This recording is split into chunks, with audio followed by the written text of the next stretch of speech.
What's up, everybody? Welcome to another episode of Game Winning Drive. And we don't have the video. We're having issues actually with the video. Guys, real quick, how was your weekend, man? Brant, how's your weekend going, bro?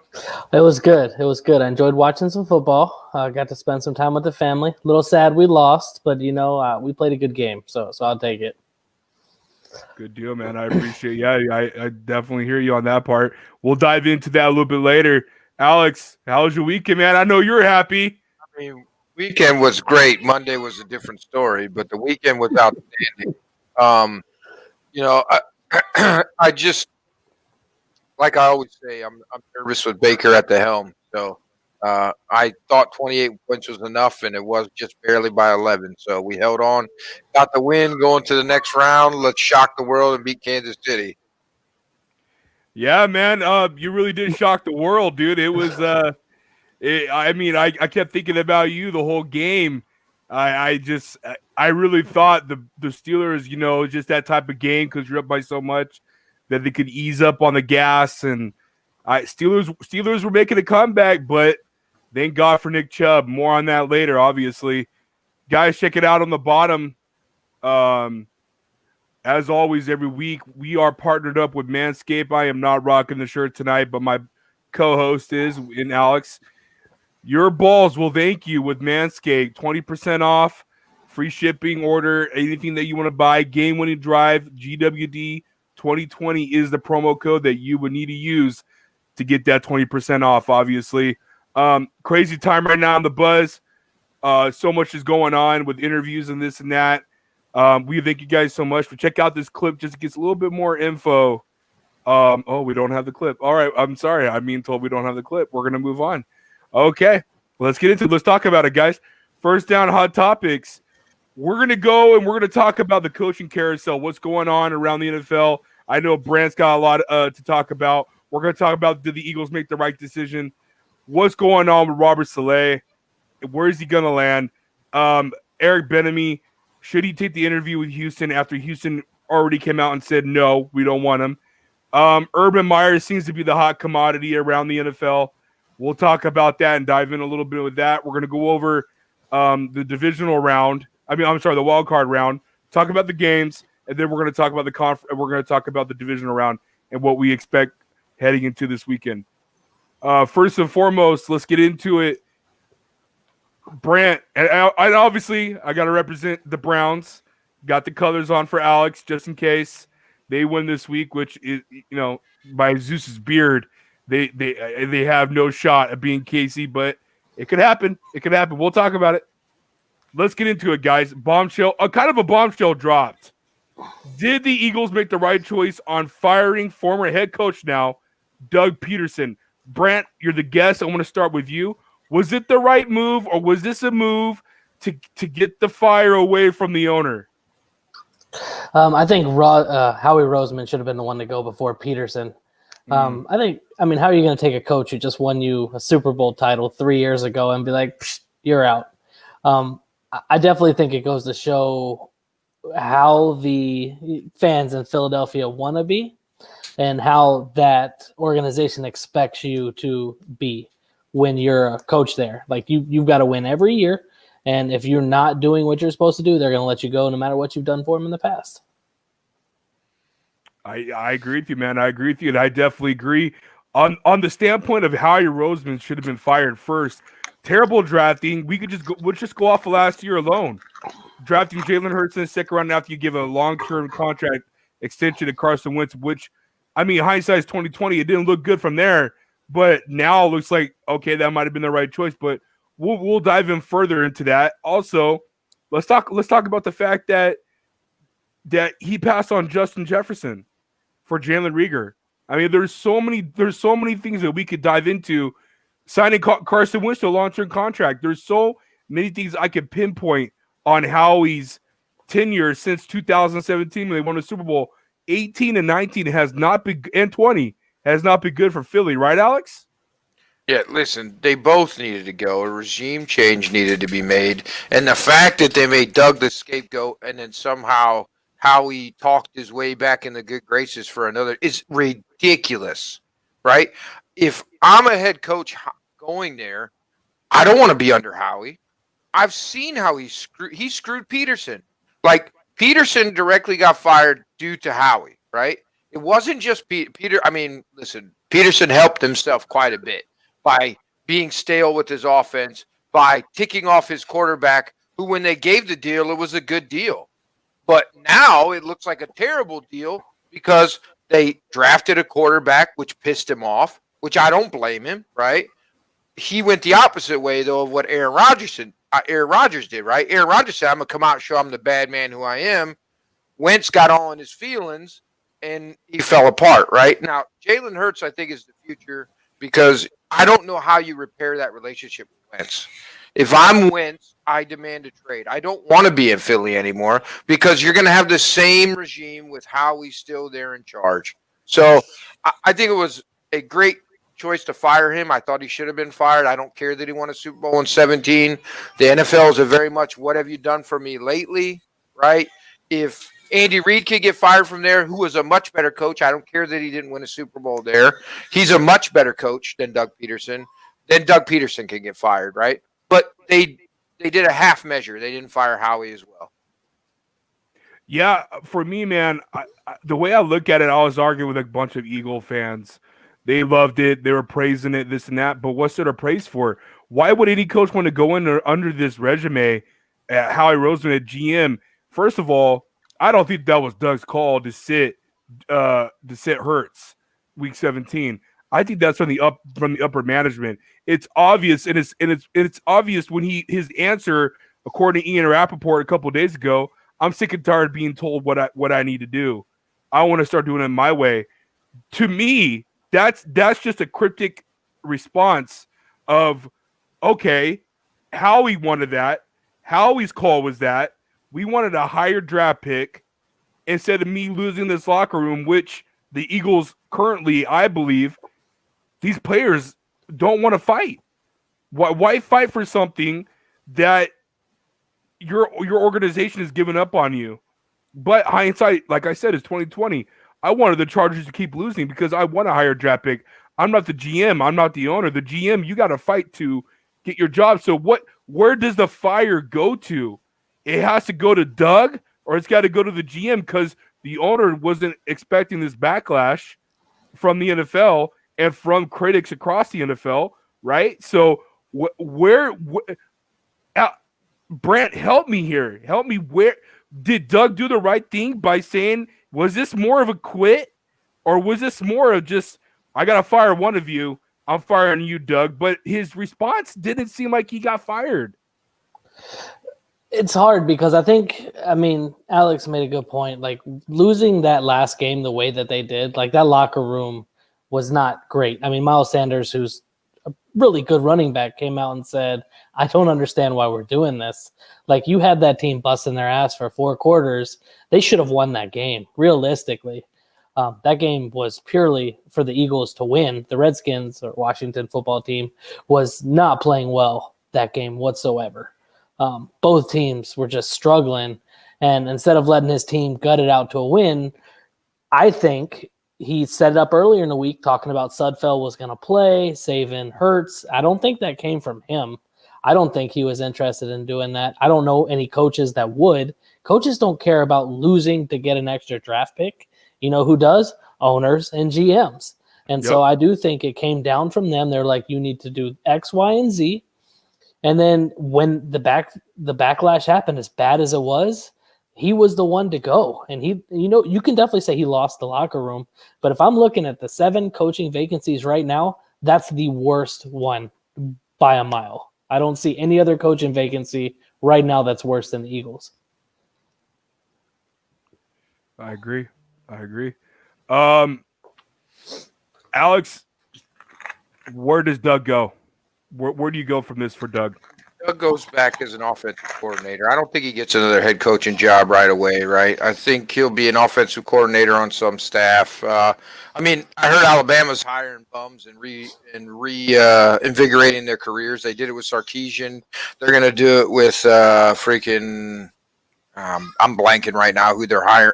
Bill O'Brien. They're going to revive his career. I mean, Alabama and Nick Saban are coach rehab, right? Like, I mean, it's come here, have 27 5-star recruits every year, and we'll win games, of course, because we don't play but 6 people every year, and we'll just go to a championship every year. So now these guys are great coaches again. So I mean, if he gets somewhere like Ohio State or Alabama or a top college program, he could probably be back in the NFL in a year, or go be an offensive coordinator on one of these staffs. I'm sure he has connections, but I don't see him starting off as a head coach again anywhere. I mean, there's some stink on him, right? His offense definitely was a little bland vanilla this last year for sure.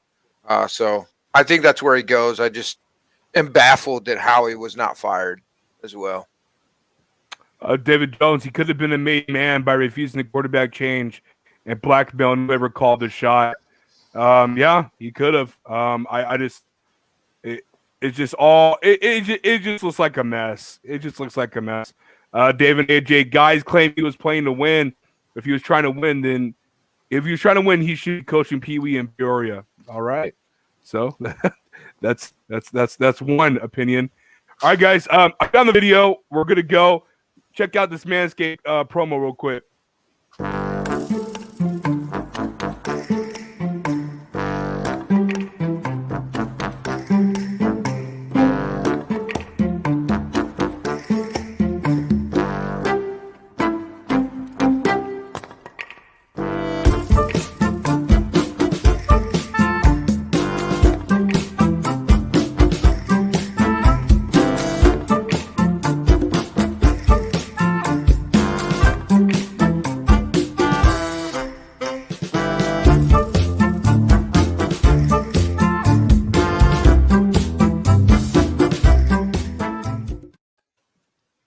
Yes, sir. That's where you can reach Manscaped and get all their products.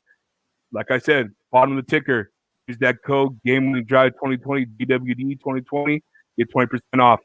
All right, guys, let's get into it. We know what's going up next. What is going on with Robert Saleh, who is the defensive coordinator of the San Francisco 49ers? He had a second interview today with the New York Jets at New York. Left the building, apparently, according to Ian Rappaport, and is heading his way to Philadelphia.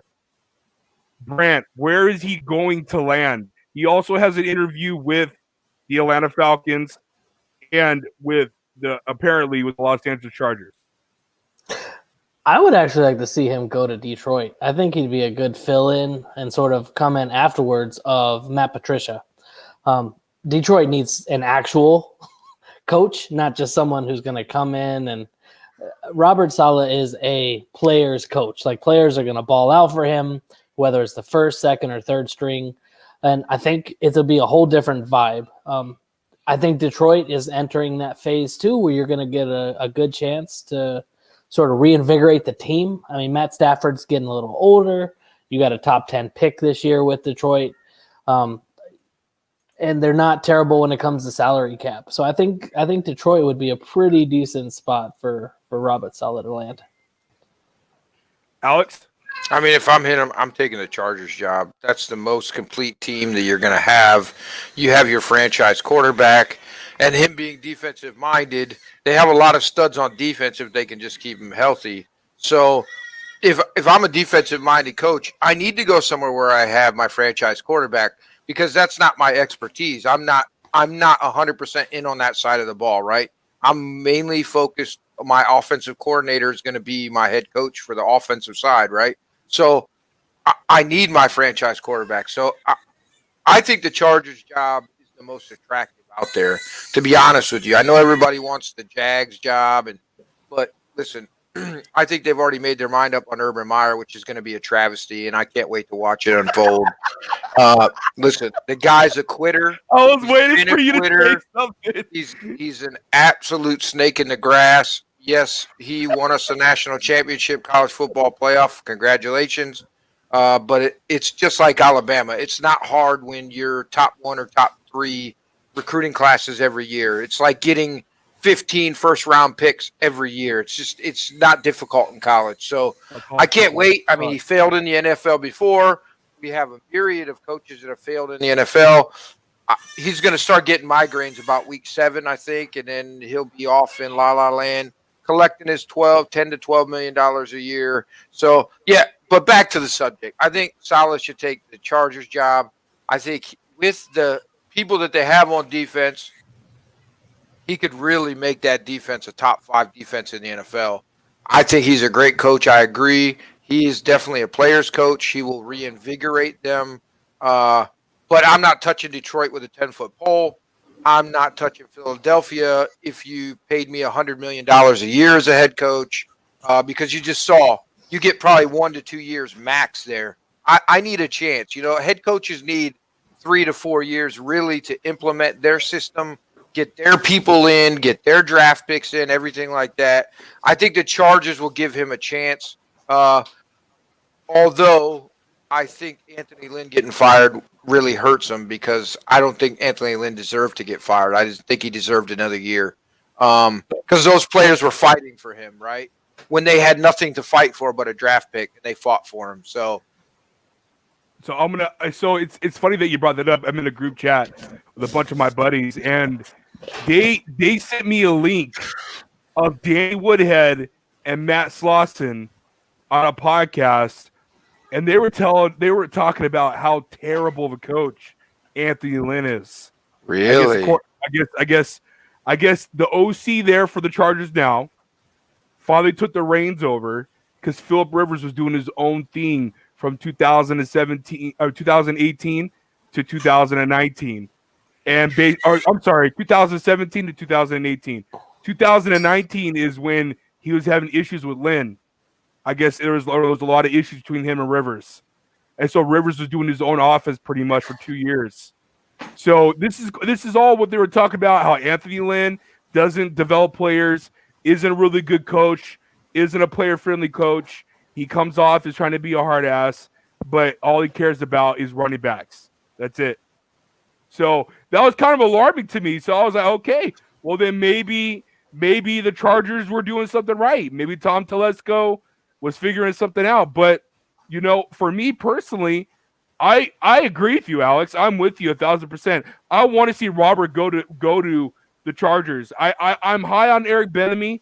I like him a lot, but with what I've been hearing from Danny Woodhead in that podcast, it kind of changed my perspective on what this organization needs. And I think Robert can bring that to the Chargers, because the last time that we've been really successful in a window was with Marty. And I would love to have that reciprocated back with the Chargers, because like you said, it's a complete team, but it needs that defensive-minded coach to help them. The offense is fine. Herbert and those boys are good. So something to look forward to look into. Guys, he finally is here. Brian Attard. Brian. Hey guys, how are you? We're doing good, man. How are you, brother? Listen, Rangers start tomorrow night. Hockey started tonight. It's good times. Good times are here again. Good. We were just talking about Robert Saleh. Saleh. I cannot pronounce his last name right. I think it's Saleh, right? Yeah. You're correct. Where do you think he's going to land, Brian?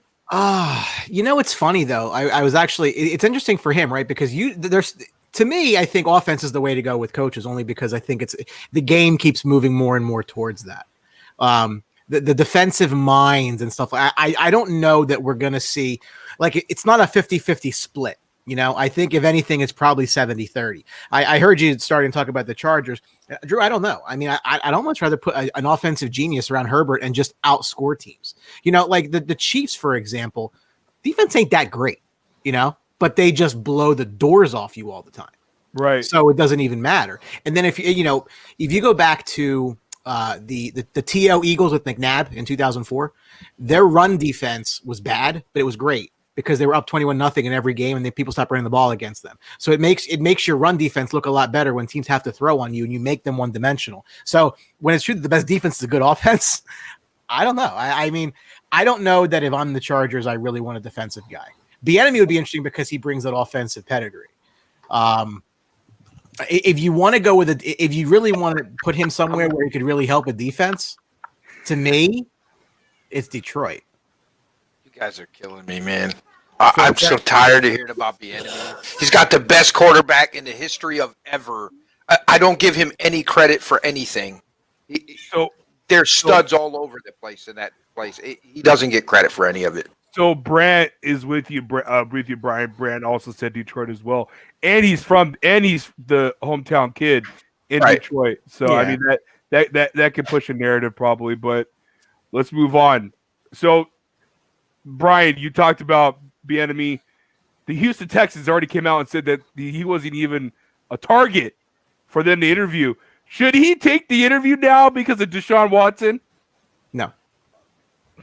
No, we were on our show last night. We were trying to rank the openings. Houston's opening is just slightly better than the Eagles' opening. Oh, Like not by much either, because that team's a total disaster, and they don't have the picks to fix it. And the only guy that's any good, you already pissed him off, right? So I don't know. They might be in the black hole of situation. I think the Eagles is the worst situation to go, but I think the Texans are like right there. So if I were him, I should. yeah. I think I'm going to be in demand elsewhere in better spots. I think Houston's in a really good position. The fact that Deshaun is making it clear that he wants to be traded. If I'm the new GM of Houston, I call up Cleveland and say I want Baker, OBJ, and a second or third rounder, and I've just fixed 90% of my problems that I have on offense right there. You think? Wait, hold on. You think Houston would be better if they take Baker Mayfield, Odell Beckham Jr. and a pick for? No matter what you think about Baker Mayfield, he's a top 15 quarterback. The stats don't lie. I'm sorry. I'm not going No Football Focus doesn't lie. Yeah, but that's So fine. OBJ, when healthy and motivated, which he doesn't like Cleveland because it's not a big city. Houston's a bigger city, right? He's a top 5 wide receiver before he got hurt, before this going into this year. So you lost D-Hop, so you partially replaced D-Hop, right? For the magic beans that you got in return for him, and David Johnson and freaking not even Magic Beans. terrible picks, The right? Beans they're And not then even that magical, you actually. replaced Deshaun Watson, right? But the quarterback that's at least top 15, and you're not worried about. I think the Miami trade is absolutely hilarious. If I'm Houston, I wouldn't touch Tua with a 10-foot pole. They're not even sure they want him in Miami. Alex, but the thing is with Big Ben and Baker, that chemistry isn't there. It's OBJ not working. and Baker. He's been there. I'm sorry. Yeah, OBJ and Baker. It's not there. But OBJ's got a good trade stock. You could trade him again. Just because you get him doesn't mean you can't trade him again for somebody else and more picks. I just think that's the Browns offer the best package. Give them players. I think Miami does. Miami does. San Francisco, I heard, is looking to offer multiple ones and Nick Bosa, Oh my, they're idiots. but they're not, because that is a top 3 quarterback in the league. Sure. And if you have that, everything else finds its way. So you trade a top 3 quarterback for a top 3 defensive end. What's I easy? mean, What's no, hard to find? It seems to be that it's easier to find quarterbacks all of a sudden. There's 4 or 5 every year, and they come in the league and they end up being good. So I would much rather have a stud defensive end that people thought was probably the best until he got hurt. Right? I mean, I would Over much a rather top have 3 him. quarterback? Yeah, No, that's my opinion. But I'm not in your guys. Listen, I'm not in your guys' No. category. You guys are all offensive guys. You've drank the Kool-Aid. I'm a Not defensive necessarily- guy. No. Here's if I'm building my team, right? I've had these. To me, I'm looking at my offensive deep, my quarterback, my O line, my D line, my outside defense, inside defense, and then out in my offense. But that's Sure. a special talent. I mean, that team stinks. There is Oh, no no, talent listen, on that team. I'm not disagreeing. I'm saying that only because I think Nick Bosa is very special. But I love agree Nick with Bosa. you.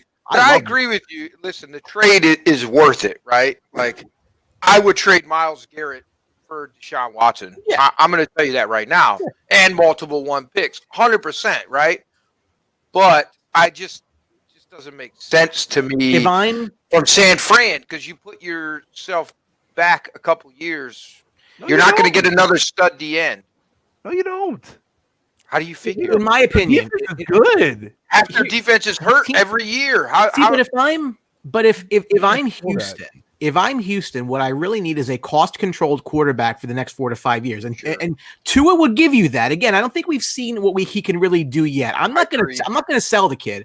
I'm not gonna pretend he's Dwayne Haskins. Sorry, Brent. I'm not where I'm gonna hate him coming in, right? But I either want a young enough quarterback that I can mold, or I want to pick to go get one. That's why, if I'm them, I don't think I want to go get Baker. That's not a shot against Baker. What that is Baker's already pretty close to his next deal.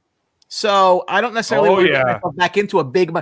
This is the whole thing with Dak too, because when you start paying the quarterback, it makes it so much harder to win because you don't have the money for anything else. Yeah, I heard the Dak rumors to Houston. I think that's hilarious. I heard Dak wants $40 million still. Oh, of course he does. He still hasn't learned. He's going to get it. He proved. He thinks in his head he's the best quarterback this year. He just got hurt, which is laughable. But Brant, your thoughts? This has been fun to watch. This has been exciting. No, if we're still talking about Deshaun Watson, or are we going back to Eric Bieniemy? Sorry, I started that. I apologize. Eric Bieniemy with the Texans, no, but I think Urban Meyer's just playing some games right now with the Jaguars, and I think Eric Bieniemy could definitely take a shot with the Jags when Urban Meyer doesn't pan out. I'm not in Alex camp when it comes to Eric Bieniemy. I think he's done a good job with this offense, because sometimes the best coaching job is just wrangling in the talent you got. I mean, look at Phil Jackson, right? Are you going to say he's a good basketball coach or not? I mean, he wrangled some of the best talent and made them fit together and work. He did institute the triangle. He did institute the triangle, which Jordan fought, and ended up making Jordan what he was. So, I mean, he's a good coach. Yeah, but I think Eric Bieniemy. You waited, Chris Bosh made LeBron the way he is. Oh my Lord. Anyways, Ray Allen made LeBron that first time. I know. LeBron stinks. I know. LeBron's terrible. It's garbage. He's kidding, guy. Calm down. But no, I think Eric Bieniemy should not go with the Texans. The Texans are a true dumpster fire. Deshaun Watson will be traded at some point, and they're just so lacking in talent. Oh, here we go, Tony. Unbelievable. Sorry for interrupting you, Grant, but this guy, man. Hey, he was only 210 yards short. Shut up. He was close. Give him another quarter and a half. He'd have got there. Yeah, totally, man. Give him 3 more games. He might have been close. Sorry, Brent. Sorry. No, you're good. You're good. No, Houston's trash. Though they're lacking talent. Their stars are getting older. I mean, you got your best offensive player right now outside of Deshaun Watson is Brandon Cooks, who but he stayed healthy this year for the most part. He had a good year. Yeah, but he's still not a top quarter. He's a wide receiver 2 or 3 at best at this point in his career. Yes. Yeah, and now some people we know would like to equate him to Devontae Adams or some other star wide receiver, but that's just not the case with Brandon Cooks. Brandon Cooks is not a top guy, and they're just lacking talent. So I think the only way to really get a good shot with the Texans is to do a fresh start, and that's by selling Deshaun. All right. Yeah, you got to get multiples because they traded multiples with Kenny Stills and Tunsil to Miami. So, I mean, Houston is salvageable if you can get Deshaun on board, and you get somebody in there who's not a complete idiot. Listen, how do you get him on board though? Well, look, it's going to take. Look, they created this, right? They tell the guy, "Hey, we'll give you the input into who we're going to hire," and that's not him. That's not saying we're going to hire who you want, but we'll listen to you and get you part of the conversation. They even do that. All you have to do is give them basically, "Oh yeah, sure, we'll interview that guy," and then do what you want anyway. But at least you did that. You even do that. Just horrible management. That's just not seeing the forest for the trees. And it was a good hire. I like the guy they hired, but they went about it the wrong way. I think he was the best GM that's going to get hired this offseason by far, right? I'm really excited to see if he can turn it around. But my concern is, right, from all accounts, Deshaun Watson is a very humble guy. He's very invested, team-friendly guy. For him to come out and publicly say, I want to be traded, I think it's done. I think the relationship is fractured, and there's no way to bring him back in the camp. No, we'll see. Urban Meyer, since we're talking about him so much, seems to be the hottest name right now across the NFL. There's the reports today where he's deciding between the Jags. Jags are waiting on an answer from him, and the Chargers are going about it a different way. Is he landing at a spot, Brant, or is he just playing games? I think he's playing games. I don't think he goes anywhere. I don't think he's coming to the NFL. Because, I mean, if you look at a team that he'd want to go to, he wants to be a winner, right? Like, he's not going to go in college and go to Texas State and be like, I'm going to build this up. No, he wants to go to a team that's going to win now. There's no teams. I mean, probably the Chargers have the best win now scenario with the roster they have, but I don't think he'll go there. But even though the Chargers would be a great place for an offensive coach, like Byron Leftwich maybe, but an offensive coach is where the Chargers should go. I don't think they should go defense with Saleh. I know we talked about that, but I think Urban Meyer's just playing games. He loves the carousel, but he's going to still be in the booth next year, in my estimation. Brian? It's Jaguars or bust. And I think he's, pardon the pun, he's very much a prostitute right here. He just wants the 12 mil. He don't care where he gets it, but he wants that 12 mil. He'd prefer it to be in Florida, but he'll take the 12 mil. Someone wants to give him $12 million. I don't think he's worth $12 million. I don't think he's necessarily like the best option. Like I'd probably rather go with a coordinator that's been at the pro level over a guy like Urban Meyer, because again, there's just something about coaches that bring in, what's the word I'm really looking for? Like Harbaugh, when he went to Michigan, when he left the NFL, went to Michigan, was like a celebrity coach, right? That's what Urban Meyer would be coming into the NFL. Like these coordinators that nobody outside of like actual like football fans have heard of. Like those are people that really like give them a shot. Like, and to me, like that for a young team, like that's kind of what you really want with a pick like that. I mean, do you really want a guy like Urban Meyer pumping his chest so Trevor Lawrence gets there, screws up Trevor Lawrence, and then what do you do after that? You're in the same cycle over and over again. I think if he goes somewhere, it's Jacksonville. I don't know that's the best idea for either party, but he's looking for a check. I already know Alex's feelings on it, so I'm just going to talk real quick. I don't want Urban Meyer. I'm going to you. Hold on. I don't want Urban Meyer the Chargers. I don't want him. I rather take Brian. I can't say his last name. Brian DeBally, the offensive coordinator for the Bills. Yeah. I think he's going to be the guy that's going to get the job. His relationship with Tom Telesco goes way back to high school. I really think he's going to end up getting the position. I'm with Brant. I think Bieniemy is going to go to Jacksonville, and I think Urban Meyer is just throwing smoke.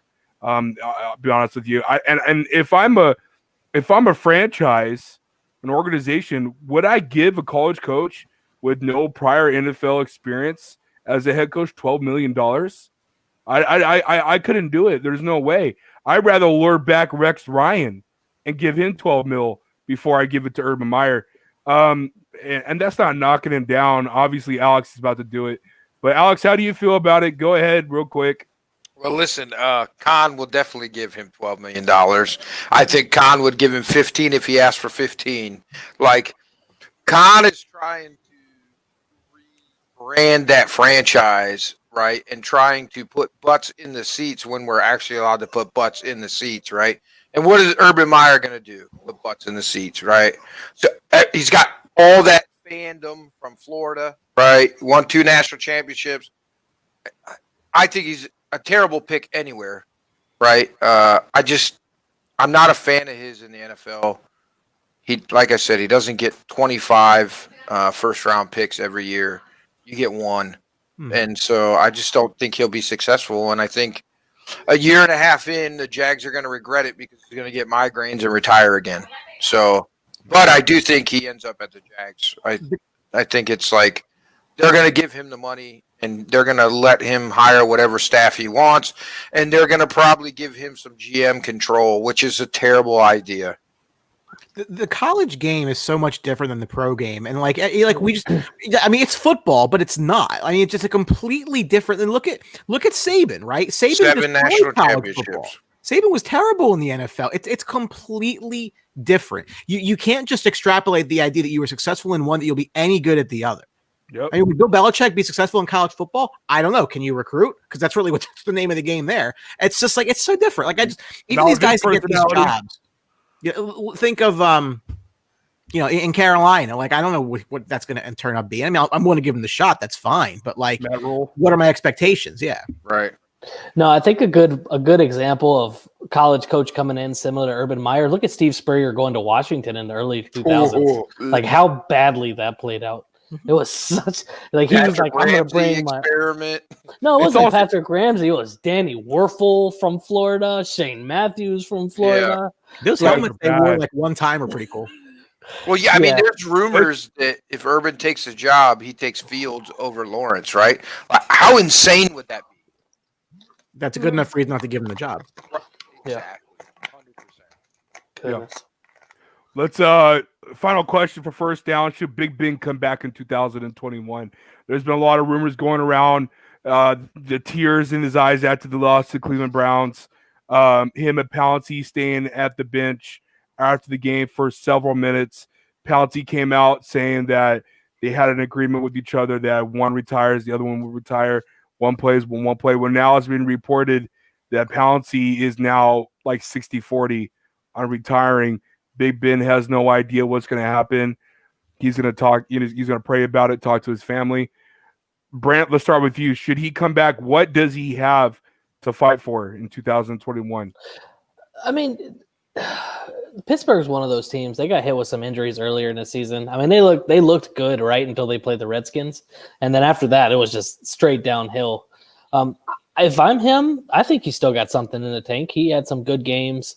I mean, if you take away the drops from Deontay Johnson, Eric Ebron, like those guys got some brick hands at moments, and Deontay Johnson still ended up having a really good game. They could come back and make noise. I don't see that being anything that would hold him back. It's just if he wants to. Like, I mean, he's getting older. He's definitely not in the best of shape anymore. And at what point are you thinking about life after the game? But I think he comes back and at least tries to help Pittsburgh get set up for the future, because Mason Rudolph definitely is not it. And I think he'll get him at least one more year before hanging it up. Brian, with that being said, and I saw you nodding a little bit, agreeing to Brant what he was saying. Well, Does Ben, if Ben does come back, do you think he'll come back? And then the second part of that question is, should Pittsburgh invest into drafting a rookie quarterback? the so best he can thing make from?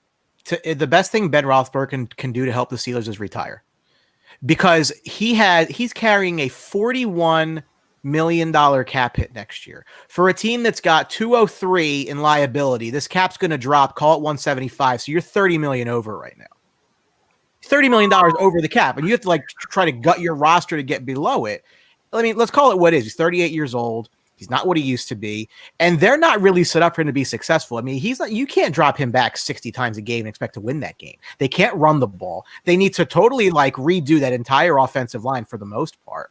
You know, the best thing Pittsburgh could do is draft a quarterback, let him take his lumps and play. And this is why I was so critical of the trade last year for Minka Fitzpatrick. Not that it didn't work out, but you make that trade when you're 0-3, not knowing what that pick's going to be because your backup quarterback stinks, and Ben was the reason you were any good offensively. Had they gone like 4-12 or whatever it would have been, you could have used that pick for a quarterback because you don't know what your future is. Now you're walking into this and you don't know who's going to be available where you need to pick. You may need to go and trade up for somebody. I don't know what they're going to necessarily do. I don't think financially it makes sense for him to come back for the team. If they decide to cut him, that's not going to be fun in the media and in with the fans. And then what if he decides to go somewhere else? Like, it's just like it's not Tom Brady, but like it has like that feel to it, like where okay, I'm not going to be here anymore and I might go somewhere else. If I bet I don't want to do that. I personally think that we saw him play his last game last night. Or this last Sunday. I think it's the best thing for him and the best thing for the team. Having said that, don't be surprised if he plays again because Pittsburgh's very loyal. Look at the coaching. I mean, they keep guys forever. They've had 3 coaches their entire existence. So I don't think it's good for either side. I mean, I think they're going to keep asking him to do more and more, and I just don't think he can do it the way he used to. They need, again, running backs, offensive line. They need all of this fixed. Paying a guy $41 million next year is not going to help them do that. Alex?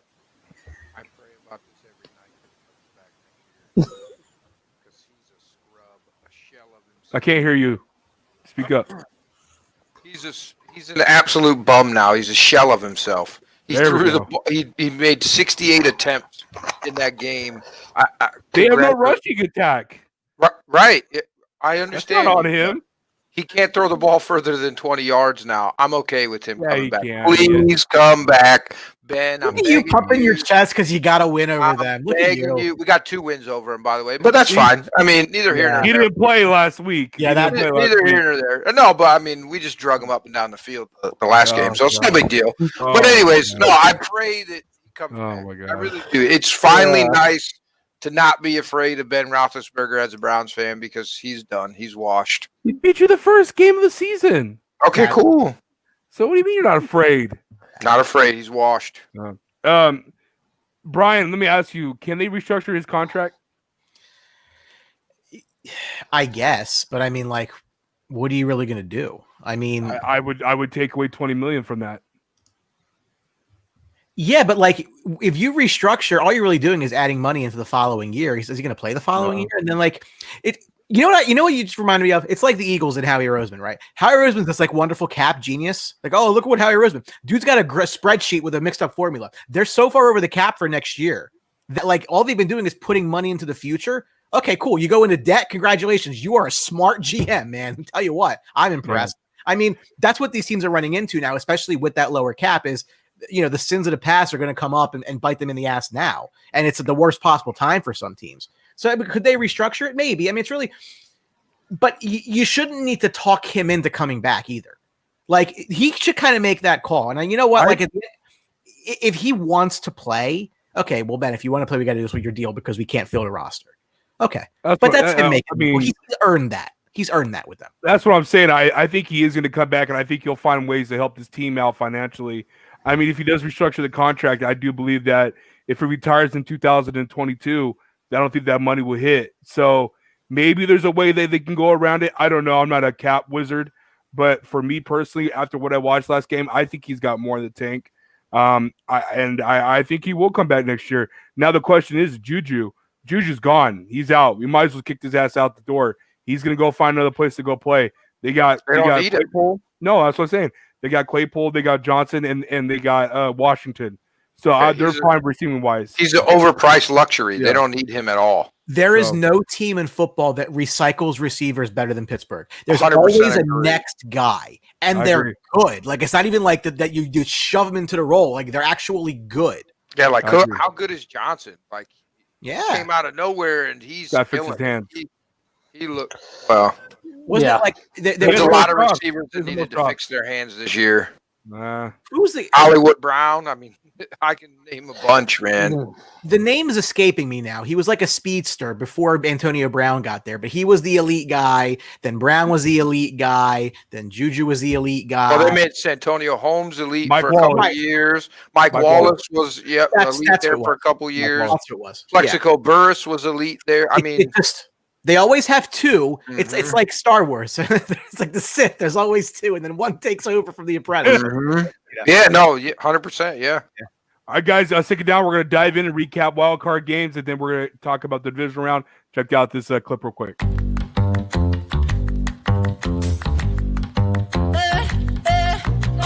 Get the Lambo car, house in the hills with the stars. Told you I'd raise the bar, told you that I go far. Oh, baby, it's crystal clear. Oh, I'm not a souvenir. Oh, I'm not an accessory, I'm a necessity. So come and check me out now. I'm a necessity, so come and check me out now.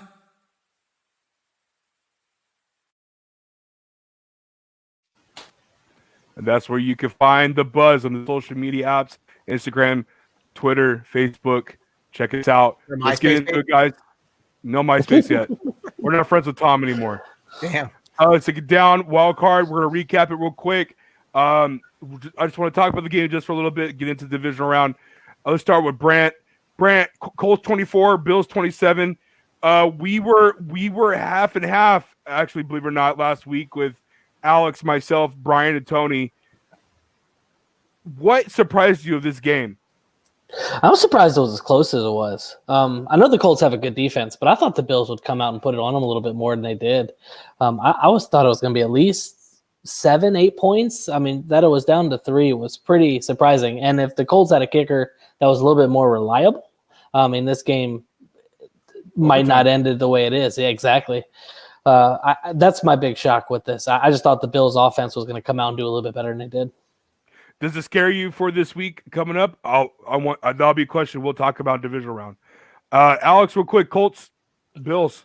What do you think? Yeah, I mean, Brant touched on exactly my point. I thought it was going to be at least a 10-point win. I thought they were going to drub them, and it was a very close game. They were in there in the end, and I was worried for Bills. I thought they were going to lose it. So it was a good game. This was probably my favorite game of the weekend for sure. Besides, obviously, the Browns, but that's Homer stuff right there. That's not like actual football stuff. Brian? I think this is a game more the Colts lost than the Bills won. I thought Frank Reich did an absolutely horrendous job, and I've been a Frank Reich guy ever since he left Philly. I've been saying that's the reason why they've been as bad as they've been, was that he left and he was kind of the secret sauce there. But look, they had like 500 yards of total offense. They outgained the Bills. They didn't turn the ball over. Like everything that you say you need to do to win a football game, the Colts did. But Frank Reich constantly, I didn't like the 4th down call, didn't like the 2-point conversion call. I didn't like most things Frank Reich did in this game. I don't know if it was just the spot was too big for him. If I am a Buffalo fan, I do have some concerns about next week. I think that's what I think the line indicates that. But like I said, Buffalo did enough to win this game, but the Colts did them a lot of favors along the way. Yeah, man. Long story short, Rivers played a great game. I can't take anything away from Rivers. Most drop passes of the weekend was the Colts receivers and the running backs. I believe it was 10 total drop passes throughout the game. Colts killed themselves. Brian, I don't mind the calls going for sticks instead of kicking that field goal. I don't mind it because you're playing in Buffalo. You're trying to be aggressive, and I get that point. And the play was there. It was just this much of a throw, but all together. Go ahead. Go back to Cowboys Packers 4th and 2 when Dez didn't catch the ball. That play was there too, but you're on 4th and 2. Just run the ball. Like you're outthinking yourself. In a spot like that, you kick that Seahawks, Patriots. Yeah, you kick that field goal there. You're keeping us close. You were right down their throat. You were pretty much exerting your will offensively. Like you don't need to do that. And it wasn't as if the Bills came out there and were lighting it on fire. You were doing a good job defensively at the time. So, again, it's smartest guy in the room type stuff. I didn't like that, but I absolutely hated they took a penalty. We're on the 1. Let's go for 2. It's just no need. Yeah, and you cost yourself. Changes the rest of the game. I agree. I agree with that. And we obviously could flip flop and say if it happened, he's a genius. What a great move. That's just the way of football it is. But I'll tell you this much: their future looks really bright. The Indianapolis Colts will look really good. Let's get into it. Probably my most disappointing game of the week. Seahawks 20, Rams 30. Alex, what in the hell happened to the Seahawks? Russell Wilson happened. I wasn't impressed with him at all. He has looked the worst. And I'm a huge Russell Wilson fan. So am I. So he looked the worst I've ever seen him look in a game, in a crucial game, which he just doesn't do.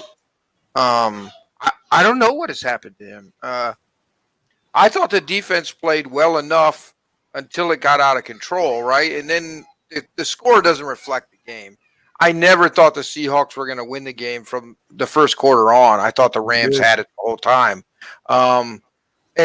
You had a chance when Donald got hurt and was out of the game, and you went 3 and out. Like, I don't know what happened. To me, I put this on Wilson. If we're going to give him all the credit for the wins, you got to give him the credit for the loss, and he did not look great to me.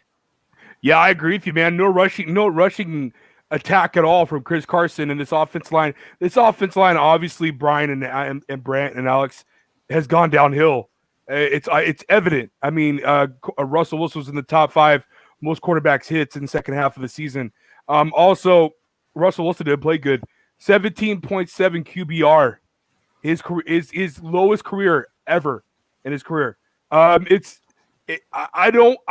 Listen. I explained to it. I explained a little bit on it. It was obviously Ramsey on DK. Besides DK making that play, that touchdown, Ramsey wasn't on him. When Ramsey was on him for 95% of the game, nothing happened.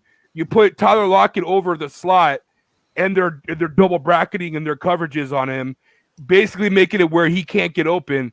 Where's your third guy? Where's Moore? Where's your tight end? This is the issues that Seahawks have been having for years. Ever since they traded away Max Unger for Jimmy Graham, it's like nothing works. And I don't get it anymore. I don't understand it. A little bit goes on Pete Carroll.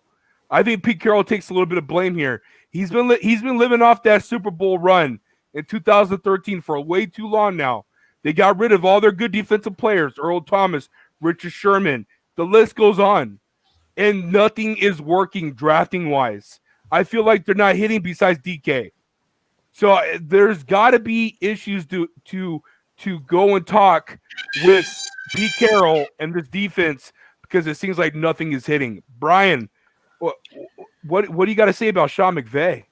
Listen, I hated the call of not starting Goff because clearly Goff was fine, right? That to me was like, what are you trying to prove? I mean, I'm watching the guy throw 60-yard bombs in warm up. I'm like, he's not playing. I really thought that was a decision that, could come back to bite them. But in a weird way, he ended up back in the game and got, hope the other guy's going to be fine. But Wofford, but listen, I like the Rams coming in, especially if Goff played, because I think the Seahawks have been a house of cards for a while. And, they put 2 picks into Jamal Adams. That has not worked out at all. He's hurt, can't cover anybody. And now I don't know where you go if you're Seattle. And Drew, we talked about this months ago.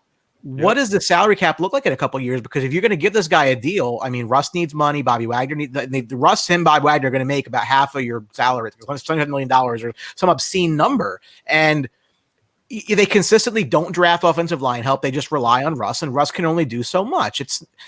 It's just not a recipe for success. I was not shocked at all that the Rams won this game. I picked them to win. They're gonna give Green Bay a run for their money this weekend. And Seattle's got some soul searching because that deal is gonna set them back because now they don't have the firepower to go out there and get offensive line help. And we talked about it too, Brian. We talked about the fact of them missing on the draft. I mean, let's talk about Rashad Penny. Wasted a first-round pick. One of the worst picks in the last 10 years, easy. And you knew it when it was you knew it immediately. Everybody thinks these guys that run football are so smart, but everybody in America knew, what the hell are you doing? They don't make first round picks, I think, because they don't want to screw them up, because they keep trading down. So that you can't, if you don't make them, you can't screw them up. Total disaster. I don't know where they go from here. Again, I mean, it's not quite Houston where you have one player, because I mean, DK is going to be fine. Running backs are a dime a dozen. You know how I feel about that. But they're going to have to rebuild this defense again, and they don't have the draft capital really to make a big move there. Brant, give us your thoughts. I put a lot of this on the coaching staff. I know you're going to have to, obviously you need the players to execute on the field, but I mean, there's a reason Schottenheimer was just let go for a difference of opinion, difference of philosophy.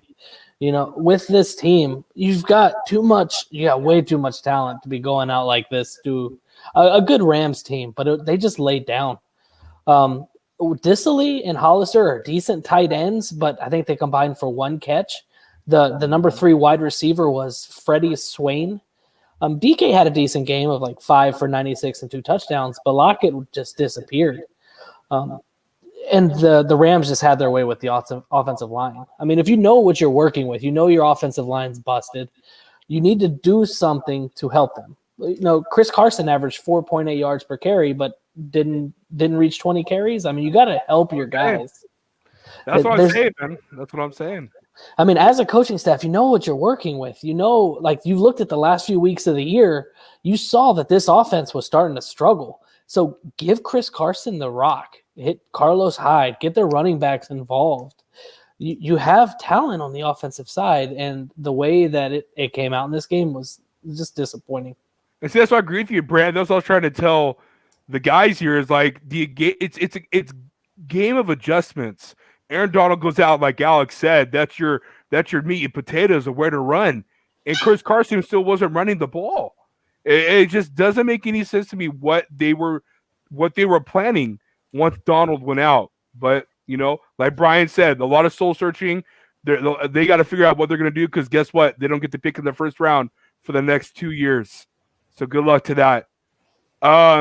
Washington football team, your team, Brant, that has no team name. 23, Buccaneers, 31. I'm going to start it off real quick. Tom Brady is the GOAT. I don't know if you guys need reminded. I need to remind you again. Tom Brady is the freaking GOAT. 81 yards passing, a couple of touchdowns here and there. Gronkowski one-on-one with your best player, arguably on defense, and Chase Young. No sacks. Obviously, that was Gronk is showing us what he still has in the tank. No Ronald Jones got hurt. Leonard Fournette did his job. Antonio Brown had a great game. Mike Evans had a really good game. Obviously, there looks like there's no injury problems with him. But here's the thing that really kind of opened my eyes a little bit. If you're a Buccaneers fan, that defense does not look good at all whatsoever.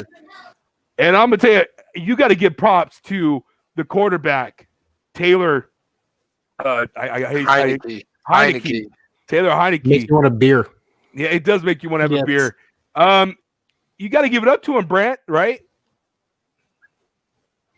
Yeah, no, I mean, the Bucs defense made him look like Lamar Jackson out there. Let's be honest, right? Like, he threw for over 300 yards. He ran for almost another 50, two scores. The interception he threw was a tip ball at the line, so I don't fault him too much for that. But no, the Bucs defense, their run defense looks solid. I mean, they stopped our running game from the get-go.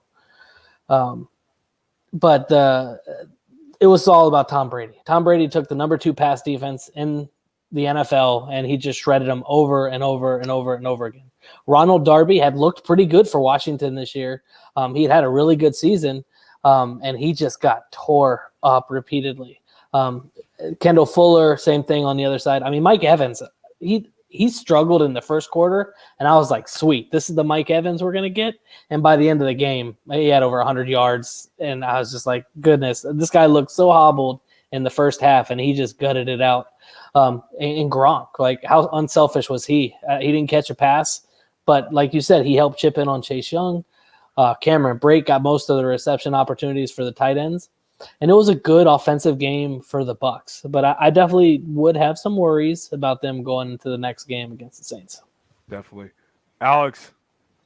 Yeah, listen, this was my second favorite game of the weekend, not my Browns. And I think Heineke deserves a shot next year. I don't understand how he didn't beat out Haskins for the starting job once Alex Smith wasn't an option. I mean, I understand that their defense was not great, but this kid is a dual threat quarterback. He gives you the best opportunity that I've seen besides Alex Smith, but I don't think Alex Smith comes back next year. I think Alex Smith had a wake-up call, and he realizes he's putting his life in jeopardy every time he steps on the field.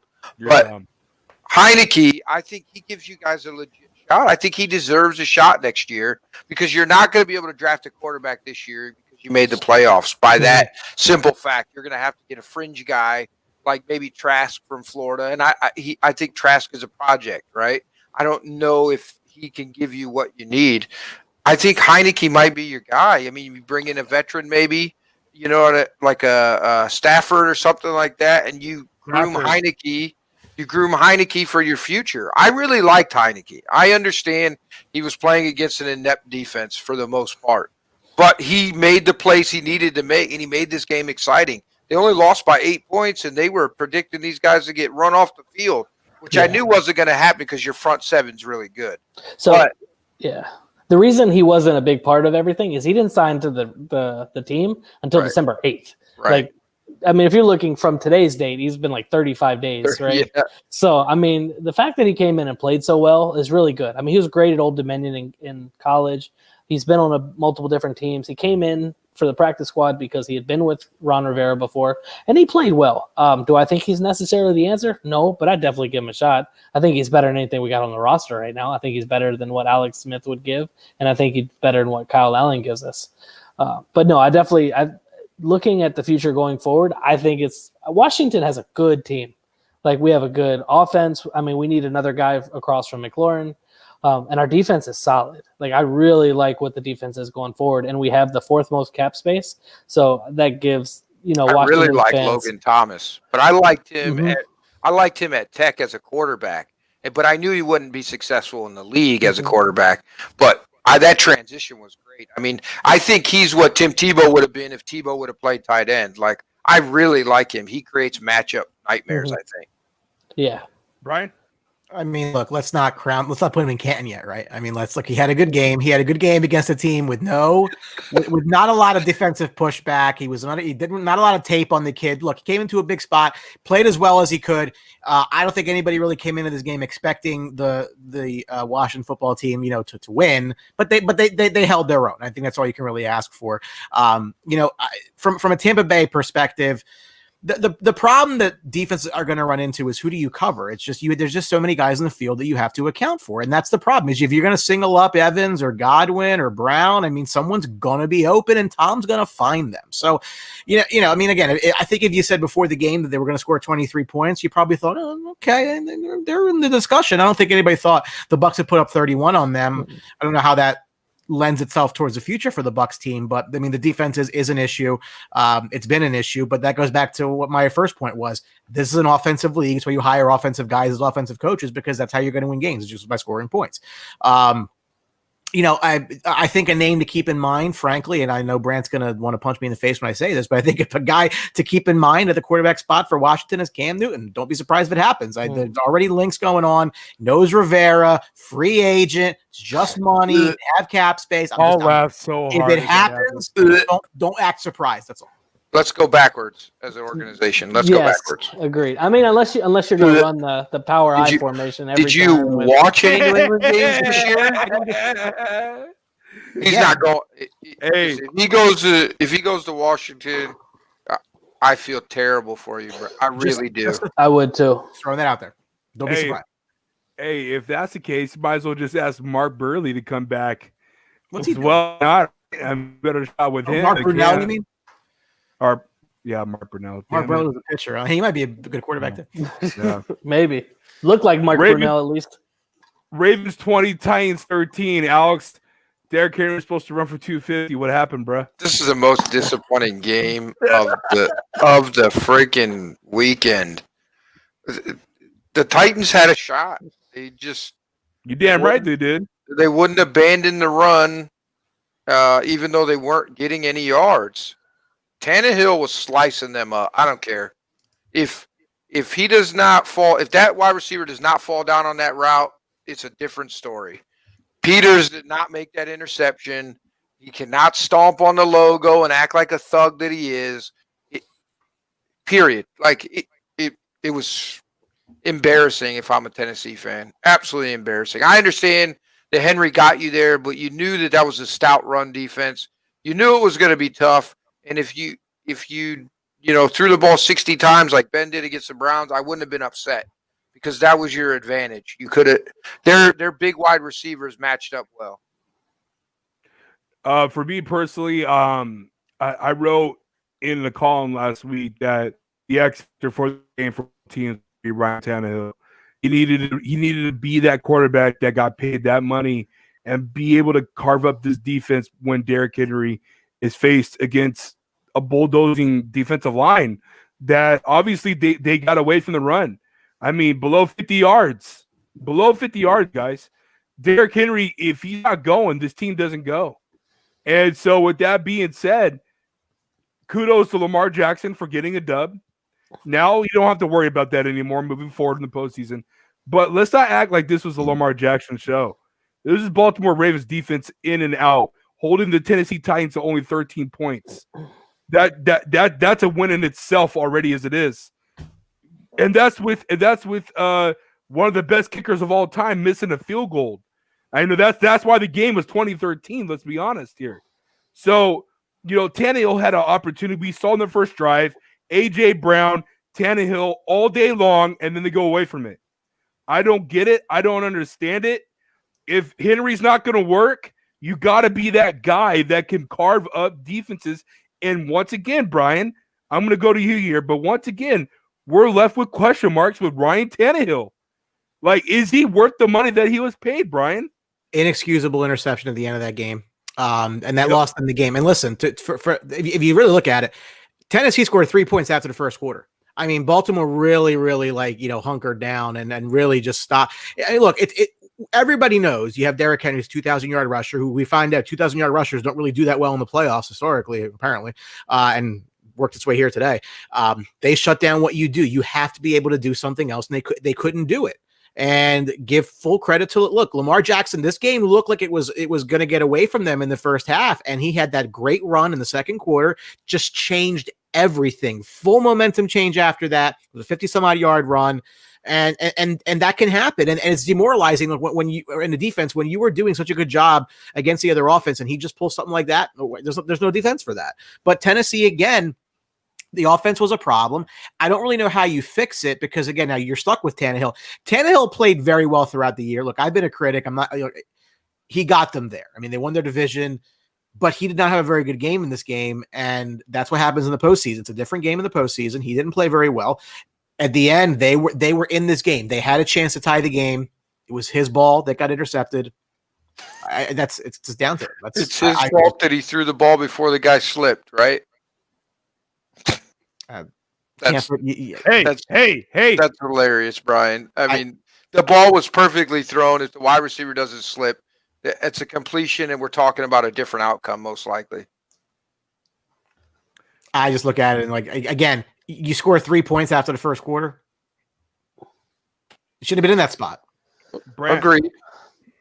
Now, people forgot how good this Ravens defense was, though. In the first half of the season, they were, top 2-3 defenses in the league? I mean, they were just shut down. And they obviously came out. I mean, I am personally not a fan of this Titans offense because, I mean, watching them through the regular season, they have a tendency to either overdo the run or get away from the run. There was so many games earlier in the year where they would get away from Derrick Henry early and end up trying to shove him down the defense's face later. And I just don't like the balance. It's lacking in harmony for me, like when I'm watching them play. But no, this was purely the Lamar Jackson show. I mean, that dude he ran for 136 yards with a touchdown. I mean, he single-handedly put this offense on his back and said, "We're going to make this happen."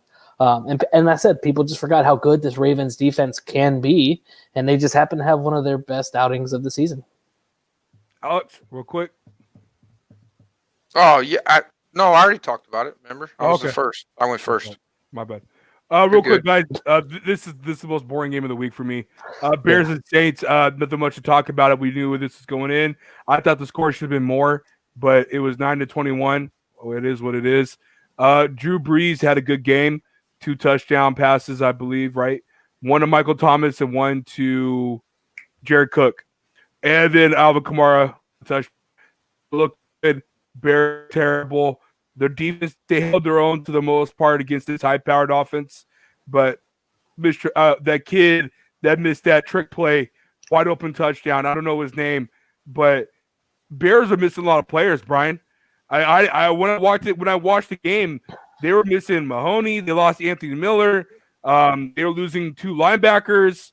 Writing was on the wall before the game even started, but obviously the Saints were the better team. They won. They deserve the win. Now we get the Saints and Bucks. Your thoughts, Brian? I enjoyed this game because I watched the Nickelodeon broadcast. It was very interesting. I mean, it made it enjoyable. Every time the slime came out for a touchdown, it was like a train wreck. You couldn't stop watching it. I mean, look, I don't think anything on the field went differently than anybody thought it would. If anything, they thought the Saints would score more points. You're absolutely right. But the Bears defense is good. But these are 2 teams that have had some, horrific playoffs, disastrous losses. And look, the Bears shouldn't have been here. Let's just call it what it is. And this should be the end of the road for the Mitch Trubisky experiment, in my opinion. I think they need to make a wholesale change. As it turns out, they're not going to make a change at coach and GM. It is what it is. Long-suffering Bears fans, whatever. I don't think you can read too much about next week out of this one because the Bears they're an 8-8 team that only got in because there was a 7th spot. Brett? I'm pretty much on the same thing. I think the Saints definitely disappointed a little bit in this one. It could have been definitely a wider margin of victory. But I think the biggest thing that comes out of this game is the collective sigh of relief from Chicago that Mitch Trubisky is probably done in Chicago, and that next year it'll be a different starting quarterback in there for him. Yeah, but every time Patrick Mahomes or Deshaun Watson comes to town, they'll Maybe be they'll reminded. trade for Watson. They'll be reminded. Maybe they'll trade for Deshaun Watson. He's out there. Yeah, I mean, I watched maybe 5 whole minutes of this game. And Okay, we'll move on. I was not impressed. We'll move on. Here we go, Alex. Start us off. Browns 48, Steelers 37. Upset shock of the weekend. What you got, brother? Hey, thank God for the first quarter. That's all. That's all it boiled down to. Everybody was messaging me and going off in my DMs about congrats, great, da da da. I said, listen, Baker Mayfield's our quarterback. Let's wait till the end of the game before we start celebrating. He'll let him get back in the game, and he did. 37-48. We hung on by 11. So it's a good thing we got the 28 instead of 21 in the first quarter, because if we'd have lost, then it would have been terrible. So, listen, I'm ecstatic, right? I thought there were some positives. The fact that Bitonio wasn't playing, the fact that Ward wasn't there. These are all good things. I'm very excited for this game against Kansas City. Yes, I know we're a super underdog, but I'm excited from what I saw from that defense. And we got the monkey off of our back, right? We got a playoff win against a division rival who was the division winner, and nobody thought we had a chance because they didn't have 9 guys from the week before, playing this week. So I'm excited, man. As a Browns fan, it's great to be alive. It's good. I'm happy. I'm excited about the future. Still not voting for Baker for president, though. So. We're going to move on real quick. We're running a little bit behind time. Check out this last clip we have for you guys, and then we're going to talk about the divisional round real quick. War. Tell them that's what we ready for. War. Tell them that's what we ready for. War. Bringing that to competitors. Till we see the confetti fall, be ready for war. Tell them that's what we ready for. War. Tell them that's what we ready for. War. Bringing that to competitors. Till we see the confetti fall, be ready for war. Tell them I'm ready, any opponent. The crown heavy and every minute is chosen. A path only fit for kings, and you don't know what this court means. What did you enlist for? If it isn't getting more rings, then you gon' have to switch your team. Trust me, it gets more mean. I'm a nightmare going up against your dreams. First step is explosive like a bomb hit. Bet if I let it fly, I cannot miss. And you ain't got a chance at the top 10 when you getting clamped all night by your locksmith. On the block, throwing lobs to my top bigs. I'm a chef, no look with the top dish. Tie game, through the pressure as the clock ticks. Crossover, step back, hit a shot, swish. War. Tell them that's what we ready for. War. Tell them that's what we ready for. War. Bringing that to competitors. Till we see the confetti fall, be ready for war. This is how champions are made, but it never happens in a day. It's all hard work, but it's why what happens when we play 9 out of 10 times. I'ma lap you. That's our network. That's our shows. Check us out every day. We got something going on for you.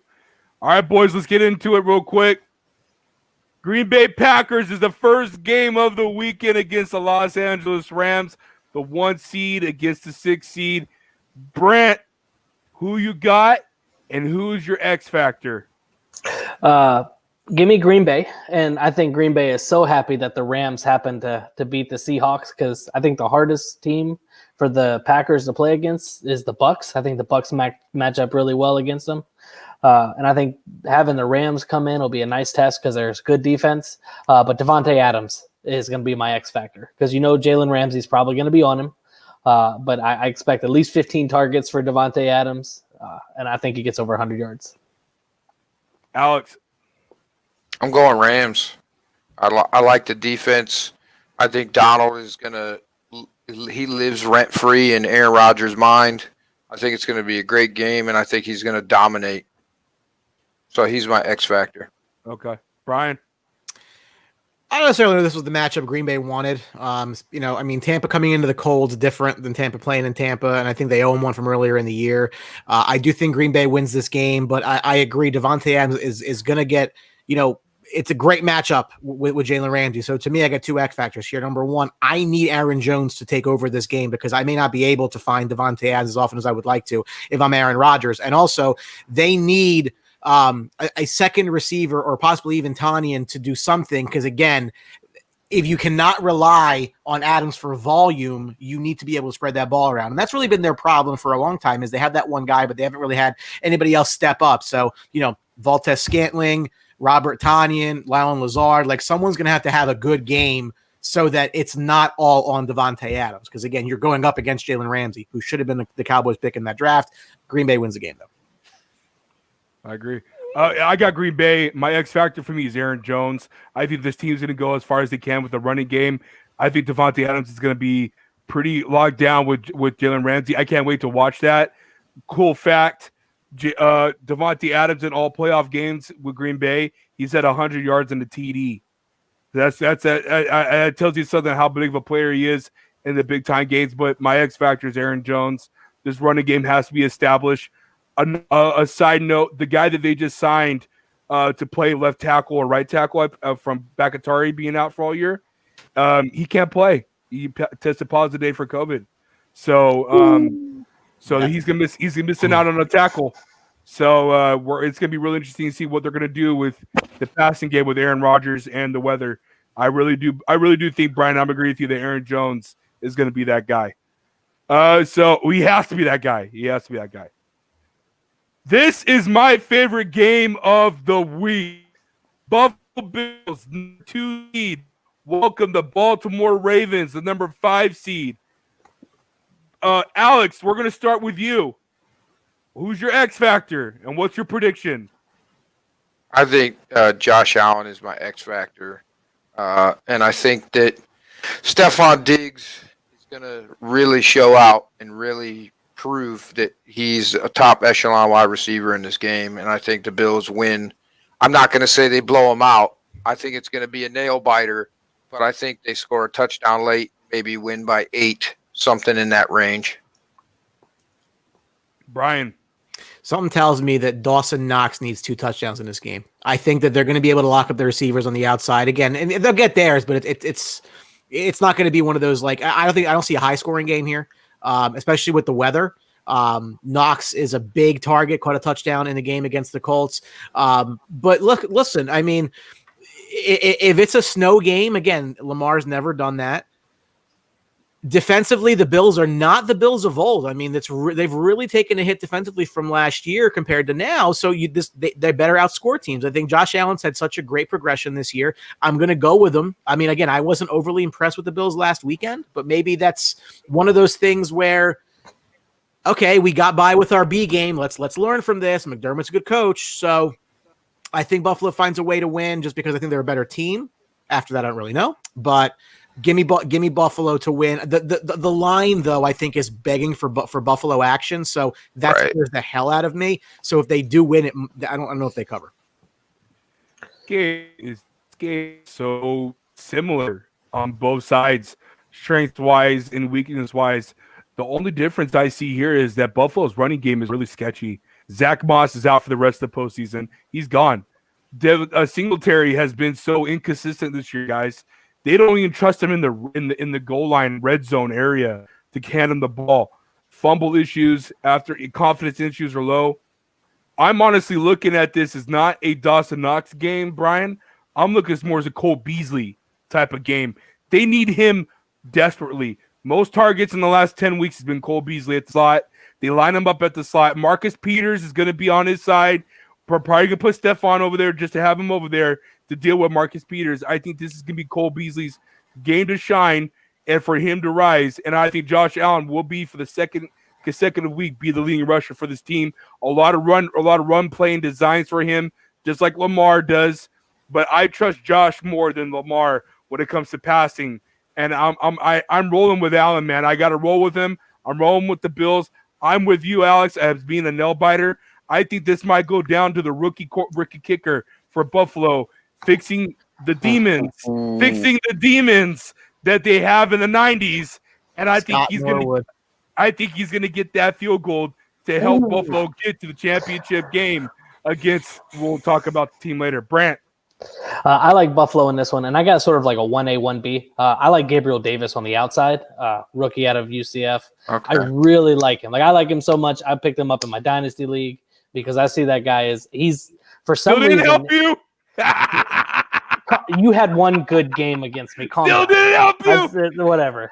But either way, like he has Josh Allen's trust in the red zone. But I think 1B is Singletary. That running game, like you said, is sketchy. I am not a Zach Moss fan. I don't think he is going to be. I think he's going to be, let's see, like a super Frank Gore light, but Frank Gore now, not Frank Gore when he was actually good. He's just very, very plotty. He's not fast. There's nothing about his game that excites me. I think Singletary working by himself will actually yield a little bit better results than if he's sharing with Moss. But I think Gabriel Davis is my X factor for this game, and I like Buffalo to win. They signed Devontae Freeman, by the way. They did. Right. I was To about talk say about a they did plotty, It's kind of cliche with Baltimore to say they're going to have trouble if they're behind in a game, but I think they're going to have trouble if they're behind in this game. And I think if the Bills can go out to a lead, it changes everything that Baltimore likes to do, especially possibly in a bad weather game. Buffalo needs to, again, get on them and get on them early because they're not built to come back in games, especially with Lamar throwing the ball. Let me ask you guys something real quick before we move on. Who has the better offense, Colts or the Bills? Bills. Right now, I would say Bills. The Colts, Brian? the Bills? Wait, Colts or the Bills? the Bills do. Much more talent. Okay. Who has the better defense, Colts or the Bills? Colts. Colts. Brian? Brant? Are we talking about the Colts or the Ravens? I'm confused. No. I'm bringing my Oh, point here. the real Colts. quick. The Colts had a better defense. Okay. Do you guys think that the Ravens defense, the Buffalo's defense can do what Colts able to do against the Ravens in their season? Can they withstand the running game? Listen, I'll tell you, since week 11, that people have been going over. Buffalo's been a top 5 defense since week 11, and people seem to forget that. They think they're the first 11-week defense. They're not. They've been much improved. And the Colts are not slouches on offense, and they held them to 24 points. I know there were questionable calls in that game that they could have went for a field goal and all that stuff, but 24 points with that offense in the Colts, that's impressive to me. I don't think that that's a bad – I mean, you're in playoff – everybody's there for a reason. These are all good teams. So I think they shut down the Ravens enough, and the snow has a definite factor in this game. Okay. All right, guys, let's move on. Let's get it. Kansas City Chiefs against the Cleveland Browns. That's going to be the opening game for Sunday. Let's start with Brant. Brant, what you got? Do the Browns have a shot? Yes. The Browns have a shot if they can do exactly what they did in this last game, and that is for somehow get 28 points in the first quarter. They did a good job of creating turnovers and creating those opportunities, right? Like if they can do that early and sort of put the pressure on Mahomes, I think you could get to him and do some good work. I don't like the running game right now for the Chiefs. So I think I would drop a lot of guys and I would make them try to run the ball on me. But I like the Chiefs in this game. I think it's at least Tyreek Hill. I just don't see any way that Cleveland's going to be able to stop that guy. Most teams can't figure out how to stop him when they know it's coming. And he's just such a talented player, like so much speed. And he's got really good hands, 50 yards down the field. So check this out. Here's how I'm looking at this game, and I know Brian and I have talked about this for so many years. The best defense against Patrick Mahomes is keeping his ass on the sidelines and you controlling the clock. This is the best team besides the Bills or the Ravens that could do it. The Browns, I trust the Browns running game more than the Bills and the Ravens. I'm talking about a mobile quarterback with Lamar Jackson, Josh Allen. But running game, that's my X factor. I have the Browns upsetting the Chiefs. I got the Browns winning. I read his list. I got the Browns winning. Listen, I got the Browns winning 28-25. And here's the reason why. Okay, hold on. Here's the reason why. Kareem Hunt and Nick Chubb, if they can do what they've been able to do all year and win at the trenches, because here's the thing. I don't trust the Chiefs' defensive line. I trust their linebackers and their secondary more than their defensive line. I know they have Chris Jones. Don't get it twisted. I know they got Frank Clark. Don't get it twisted. I understand this, but I see the Browns' offensive line being strong. When's the last time Baker's been sacked? When's the last time we seen Kareem Hunt or Nick Chubb being tackled back for yards lost? I really, really, really, really, really think Kevin Stefanski has something up his sleeve that is going to be able to work for their favor in Kansas City. They're hungry. They know what they want. And I may sound like an idiot right now, but I just feel that the running game is going to pay dividends for the Cleveland Browns and their game calling. Brian, am I crazy? I mean, a little bit. Yeah. Okay. So fair. I think a key to this game for the Browns is obviously make sure that on the first play of the game that the center overshoots the quarterback over the head and the ball is up in the end zone. You get 7 points and then you score again quickly thereafter. Get a 28-0 lead. Here's the thing. I agree with your premise in that it's true. The best way to defend against Patrick Mahomes is keep his ass on the bench. And Cleveland is built to do that because they can run the ball. However, what Kansas City can also do is score in about 27 seconds if they really need to. So the difference is the quick strike offense, they're never out of a game. They may kind of rope a dope a little bit defensively. I mean, if you remember the playoffs last year, there were a couple of games where they were down badly and they won anyway by a lot. So I don't know. But we can't compare Bill O'Brien to Kevin Stefanski. I'm choosing Kevin Stefanski way more. But we're comparing Deshaun Watson to Baker Mayfield now, right? So that's what we're doing. True. That's a good point. That's a good point. And here's I don't know if anybody's really thinking about this. And again, this is going to speak to Kevin Stefanski. The worst thing that can happen to the Browns is coming in and we're happy to be here because they did get that win last week. The first win for that franchise since 1994 in the playoffs, which is the last time that the Rangers won a Stanley Cup. So I know it well. And I was 10 years old. I am not 10 years old anymore. My son just turned 3. It's been a while for them to get that win. The biggest thing right now, is not being complacent. You didn't win anything important last week. It's just one playoff game. New England wins 3 of them every year. At least they used to. So that's the biggest thing. That's going to be a coaching problem for this team. I don't necessarily know that's going to be. I'm just saying I could see some of that because, again, Alex, I agree with you. No one thought that was going to happen last week. Not with everything else that was going on in that game. So you can have some of that happy to be here mentality. I just think it'll be a bad idea for them. I'm not betting against the Chiefs. Chiefs win. Chiefs cover. They're going to win the whole damn thing again. So double digits. This is not even a shot against the Browns. It's the Kansas City Chiefs. This is a wood chipper. It's not going to be fun. Go ahead, Alex. Bring it home. 38-35. Browns win on a last-second field goal. Parkey parks his foot right in Patrick Mahomes' ass and puts him on the couch. Mark it down. Who's your X factor? I mean, Parkey's going to be my X factor because he kicks the game-winning field. No. A kicker! Listen, stop. Honestly, Kareem Hunt is my X factor because to me, he was more impressive than Nick Chubb was in the last win. Now, it's a double-sided coin there, right? I think they're equal. I think this is the best tandem of running backs ever to be on the same team, period, right? You can go back in history. I think this is up there. If it's not the best, it's top 3 for sure, right? I'm hoping that Kevin Stefanski gets COVID again, to be honest with you. Because, listen, this is the reason why. This is the reason why. You can't get it again. You can get it multiple times. But this is the reason why. We went back to the power run game, running over people, controlling the clock in the game. It just so happened that we had a couple turnovers in the first quarter that really helped us. But the offense looked more impressive when we're run first instead of Baker throwing for 35 to 50 times a game. I'm not a fan of that.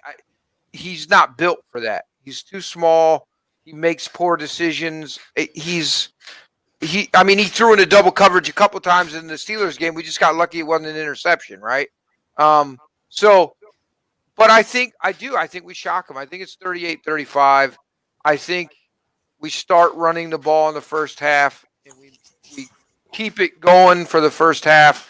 But we eventually end up throwing the ball, which allows them to get back in it. And I think we ultimately win in the last-second field goal. I don't see a double-digit loss. Half the Browns are not hurt like the Ohio State team was to make it easy for God, Kansas that game City. was So, trash.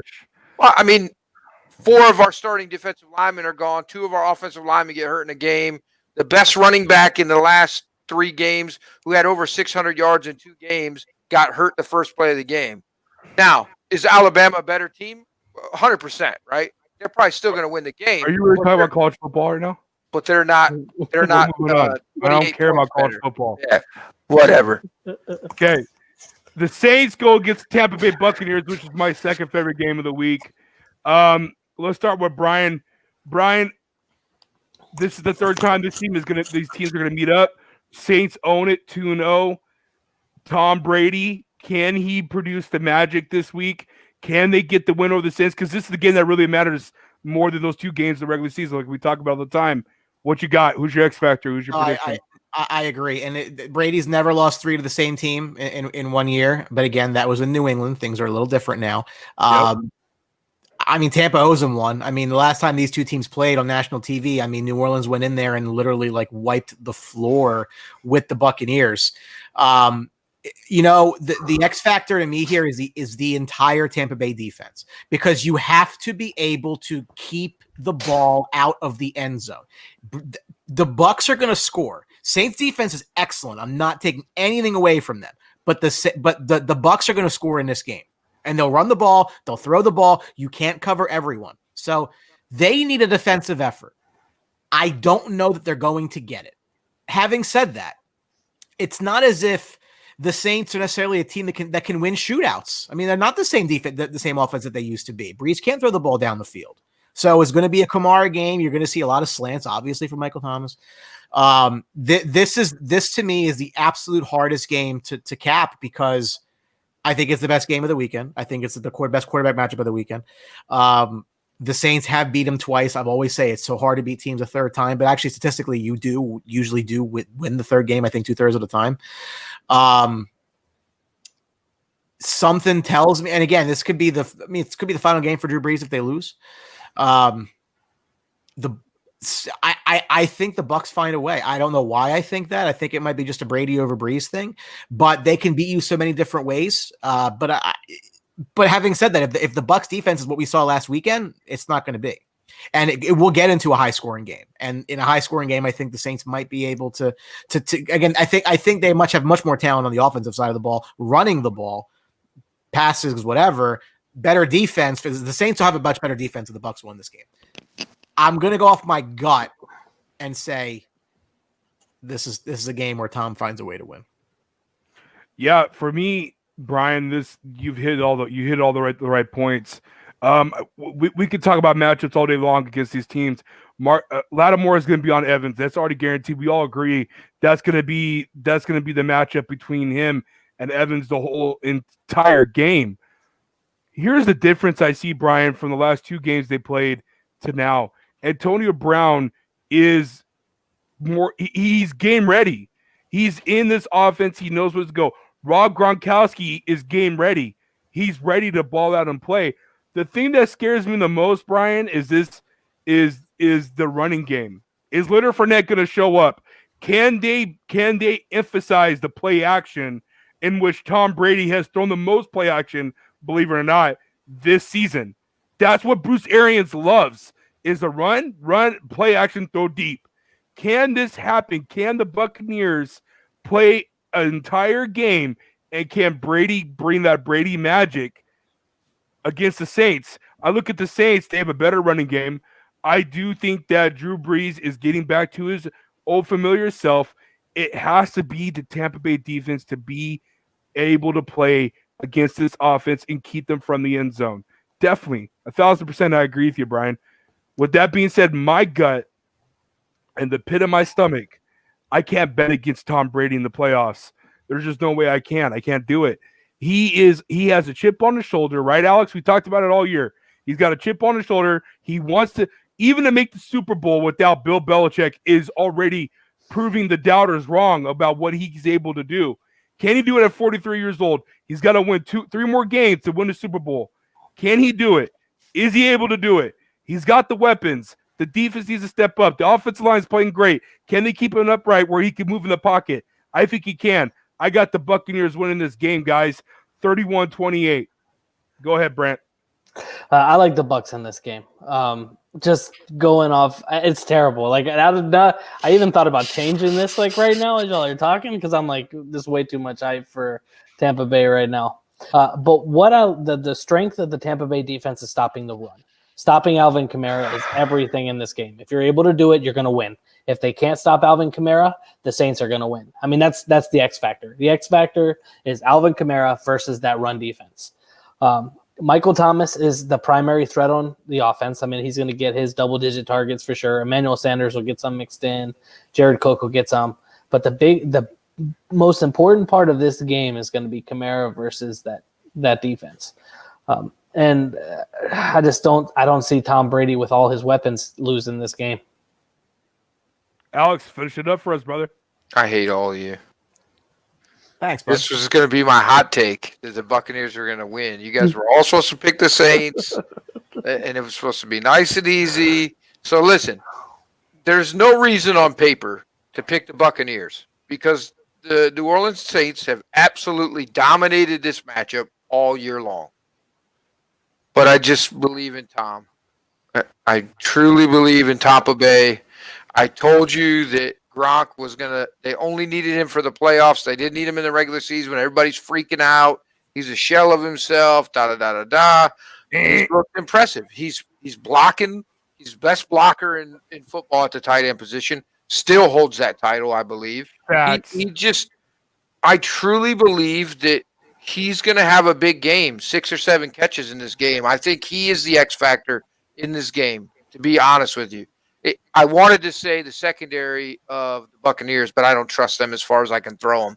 So I'm going to go with the old reliable Gronk, and he comes back and has the one Gronk performance of the playoffs that everybody remembers him for, and he has 5 or 6 catches for 88 to 100 yards and 2 touchdowns, and they win by 5 to 6 points, somewhere in that range. It's a close game. It's not going to be like the Saints blowing them out, right? It's either going to go one way. The Saints blow them out or the Buccaneers win by 5 or 6. It's going to be a close game if the Bucs win. They're not going to blow them out. But like we said, remember, the Saints have this penchant for losing these playoff games in just gut-wrenching fashion, whether that's the pass interference call that wasn't against the Rams, whether it's the push-off by Kyle Rudolph that wasn't. Like, bad things happen to the New Orleans Saints at home in the playoffs in big spots. So I don't know if that's are we going to have a tuck rule inside in the dome? I don't know what's going to happen. Hey, you forgot Stephon Diggs. Stephon Diggs. Yeah, that was the road game too. Yeah, just bad things happen to this team in the postseason. So it's like, can they get through it without having an issue? I don't know. And it's sad because, who doesn't love Drew Brees and everything he's done? And this is, could be the last game we see him after a storied career. But I mean, look, history has a tendency to repeat itself. I don't know. Maybe there's going to be like the cart's going to come out and like hit the I don't know. Something ridiculous is going to happen where the Saints are going to lose. Double doink, last second field goal miss or something like that. They're going to the field goal is going to get caught by the and they're going to run it back or something. On the field, something nuts. Yeah. So with that being said, I got a couple questions and we'll end the show, guys. Everybody all together, is this going to be Drew Brees' last game? Yes. Yeah. Alex? Yes. Well, if you're picking Tampa to win, then yeah, right? That's your call. It hurts my soul to say, but yes, it's his last game in a NFL uniform. If Tampa Bay loses, is this going to be Tom Brady's last game? No. Okay, so we're all in agreement. I honestly think that Drew's. You could see in his face last week that I think he's getting himself prepared to know that this is going to be it. This is going to be his last run. And it's time to move on for him. I think the body can't hold up anymore, Alex. I know we talked about it a lot this year, saying that Drew Brees might come back. I don't think he wants Tom Brady to go away from the red because he's there in length with touchdown passes. He has 1,000 yards on him still on the passing record. But if he retires, Brady's going to take over both those records obviously next year. So yeah, I think the rib injury solidified this, right? I think because besides having the shoulder surgery and making that miracle, nobody thought he failed a physical in Miami. He's really hasn't been nicked up, but that was a significant injury, and it let him know, hey, you forgot Beatquake, The Beast Yeah. Quake. the Beastquake, yeah. Marshawn Lynch. This is the Yeah. end of the. It's the end of the road for Breeze. I mean, this year is the end of the road. I think, regardless. I mean, Yeah. you want to talk about salary cap situations, right? Their cap liability for next year is $276 million. They're It's $100 million over. They're- the Yeah, they're the worst. projected cap. $100 million over the cap, and I don't know how you fix that. You trade I half mean, your team away. Breeze going away would be somewhat helpful, No, but not How do 100 million helpful. they may have to How do cut you Marshawn. out- They may have to cut like Quan Alexander, Oh, Ryan Ramczyk, Marshawn Lattimore. These are guys that are pure cap savings if they oh go. my What God. are you supposed to? And again, if I'm Sean Payton, I might want to walk off into the sunset myself. I mean, I've squeezed everything I can out of this Go cactus. to Dallas. Go to Dallas. Sure, I'll take. No, no, I no. guarantee you'll take Nope. Dallas, of course. Nope. Yeah, you get a McCarthy for a few more years. You enjoy that. Look, if Sean Payton becomes available, that status quo changes as a variable. You're damn right. Guys, appreciate you guys being on the show. Any last words, Brian? No, listen, it was fun. Thank you for inviting me on. Always love joining the team of the Buzz. Sportsbox fans. Sportsbox team always is very supportive of you guys and love seeing you guys grow. So we're big fans. Keep it coming. Yeah. Appreciate it, man. Thank you for coming on, bro. It was like I was trying to get him on earlier, but I forgot to send him the link and talk to him. But I always can count on Brian to come on real quick. I love talking. I just want to make sure that I see you getting more into hockey this year. Look, the Rangers start No. tomorrow night, so No. I'm going to be totally useless No. all day, just worrying about the game. I don't care if they win. Just worried about that. Some people are hopeless, Brian. You can't bring them to good sports. They just Look, that's a nice color on you, Drew. Look, just put a little logo on it. It's a good start. You're all right. It's ugly. It's ugly. Stop. It's all. I mean, I'm not a Rangers fan, but Ah, I yeah. supporting hocky 100%. Yes. Listen, yeah. Listen, Let's go Capitals. one of us. Oh, One of us whose name rhymes with Brant Meeks, he is a fan of the oldest team in the league, which is like a 30-year-old average age. I'm a fan of the youngest team in the league at 25. Got a lot of kids. Got the first overall pick. Oh Excited my player. God, I don't care about hockey. Hey, killing I got Zdeno I mean, how Chara. much That's hockey an have you automatic watched trump in your card. Hey, life? That's hey, why you don't get- care about it. Hey, get Brent on your show so you guys can talk about hockey. All right, Welcome on whenever he wants to. He's got an open invite. I love All right. hockey. Hockey's good. Brent. That's- Final words, Brent. No, thanks for having me on. It's going to be an exciting weekend. And hockey's back, baby. Let's go, Oh, my right? God. Like, come on, let's go. Oh. It's the best sport. I love the NFL. No, The it's NFL is not. number 2. Hockey's number 1. Okay, that's great. Go get out of fantasy land, Alex. Final words, please. Hey, here we go, Brownies. Here we go, man. I'm excited for this game. Whether we win or lose, I'm excited for us to be in the second round of the playoffs. Still licking my wounds from the national championship loss, but neither here nor there. Happy to happen. I'm sure you are. I mean, Wait. you're a Ohio butt troll. State showed up for that game? I must have missed Oh, that. yeah, really? Okay, that's funny. Hey guys, thank you guys. You still got more to say? Go ahead. No, go ahead, man. Everybody have a safe, week. Like I always say, thank you for interrupting me. Be safe. Wear your mask. Quarantine. All right. Thank you for limiting your word right tonight. We appreciate that. Thank you so much. Also, thank you to Alabama for coming out with a win Monday night. Really, really makes my year a lot better. Sure. I don't even care about college football. Hockey sucks, and we're gonna move on. And I'm sorry, Oh, Brian. And guys, be safe this weekend. And check out tomorrow. We have an interview with Ashley Mitchell, 2-time challenge champ. Tomorrow night. That's gonna be a lot of fun. And the buzz is going crazy, man. Thank you guys so much for tuning in. And good luck this weekend to all the teams. And Brian, can I have you come back next week? We'll talk about the division round. All right, I cool. should be around. We'll get you back next week. So Ask you me and Alex- day of, and then I'll know where I am. But I should be around. Hey, is Derrick Henry gonna run for 250 yards? No, he's not. He didn't All right. run for 250 feet, so With that being said, thank you guys so much for joining us tonight. We'll try to do better next week. Have a good night, everybody. take care. Later.